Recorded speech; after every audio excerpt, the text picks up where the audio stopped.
ජීවිතේ වටිනවා කියන දේවල් වලට සමුදීලා වනාන්තරගත වෙලා උත්තම නිවනින් නිවී සැනසෙන්න බවුන් වඩපු අපේ පින්වත් ස්වාමින් වහන්සේලාට අත්උච්ච ඉරණම.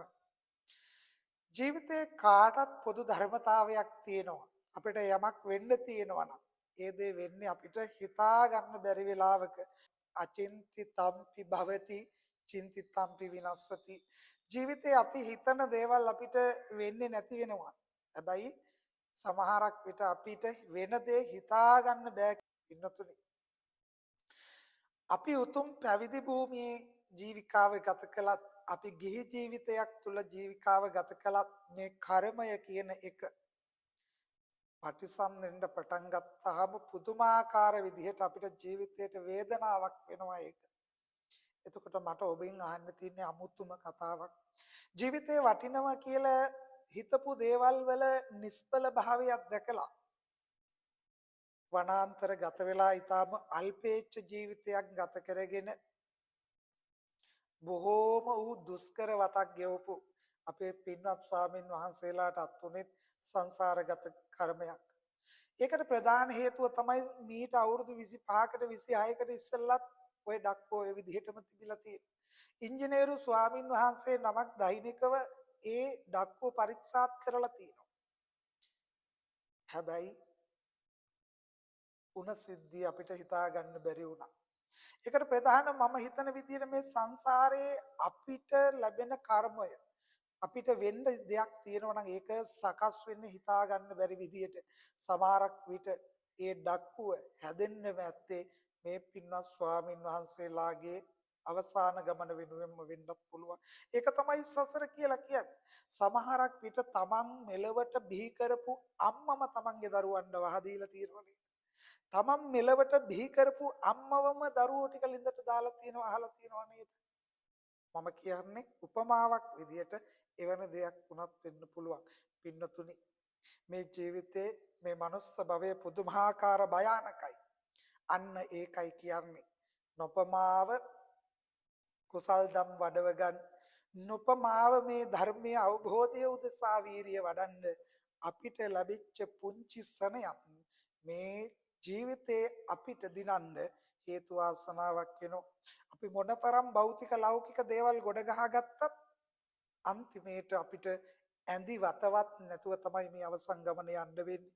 අපි කොච්චර කබඩ් වල රෙදි පුරවගෙන හිටියත් අනුන්ගේ ඇඳුමක් ඇඳගෙන ඉඩම් කඩම් වලට මොනතරම් මිනිස්සු පොර කෑවත් මිනිස්සු පොර කන්නේ නැති ඉඩමක තමයි අපිට අවසාන නිින්ද නිදා ගන්න ඉඩම වෙන් වෙන්නේ. ඒක නිසා මේ ජීවිතේ ගැන નિසර බව දකින්න අපිට හොත්තම උදාහරණයක් මේක. ඒක නිසා හොඳට මතක තියාගන්න.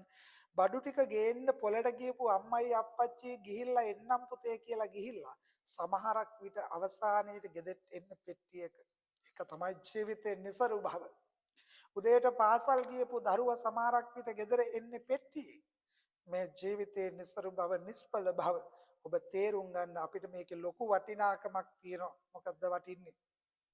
අර වගේ ආරණ්‍යගත වෙලත් අල්පේච්ඡ දිවි පැවතුමක් ගත කරලත් උන්වහන්සේලාටත් එවැනි වූ ඉරණමක් අත් උනා නම් පින්නතුනි අපට මේ සසර මොන තරම් කුරිරු වෙයිද කියන එක පොඩ්ඩක් ඔබට හිතා ගන්න පුළුවන් වෙන්න ඕනි. ඉතින් මම මේ වෙලාවේදී සිහිපත් කරනවා නායු වෙන ආරණ්‍ය සේනාසන ගතව ඉඳලා මේ හදිස්සි අනතුරට ලක් වෙලා අපවත් වී වදාළ ගෞරවනීය ස්වාමීන් වහන්සේලාට මම ප්‍රාර්ථනාවක් කරනවා උන්වහන්සේලා ප්‍රාර්ථනීය කරන බුදු පසේ බුදු මහරහත් කියන තුන්තරා බෝධියෙන් එක් බෝධියකින් උතුම් වූ අමා මහ නිර්වාණ ධර්මයේ සුව සාක්ෂාත් කරගන්න ලැබේවා කියන පුණ්‍ය ප්‍රාර්ථනාව සිද්ධ කරලා අසනීපයෙන් රෝහල්ගත වෙලා ඉන්න පින්වත් ස්වාමින් වහන්සේලාටත් නිදුක් නිරෝගී සුවපත් භාවයේ චිරජීවනයේ සේවස් ආයු වින්දනයේ ආදී සැපයන් ලැබේවා.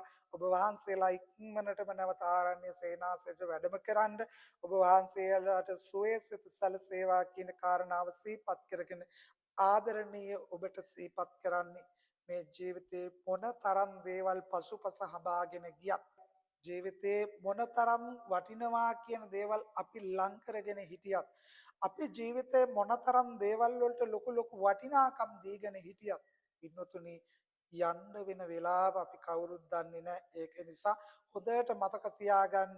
පුප්පම් මිලායාති යතා ඉදම්මේ කායෝ තථායාති විනාශ භාවං. ලස්සනට බුදුහාමුදුරුවෝ ළඟට ගෙනල්ලා පූජා කරන මල අපි හවසට ඇවිල්ලා දැකලා මෙන්න මේ විදියට පර වෙලා ගියා වගේ මගේ මේ ජීවිතයේද මගේ මේ කයද පර වෙලා හැකිලිලා යන්න පුළුවන් කියන එක මතක තියාගන්න. එහෙනම් අදට ගිහිල්ලා එන්න. ඔයාට වාසනාවන්ත සුබම සුබ දවසක් වෙන්න කියලා ප්‍රාර්ථනා කරනවා. ත්වන් සරණයි.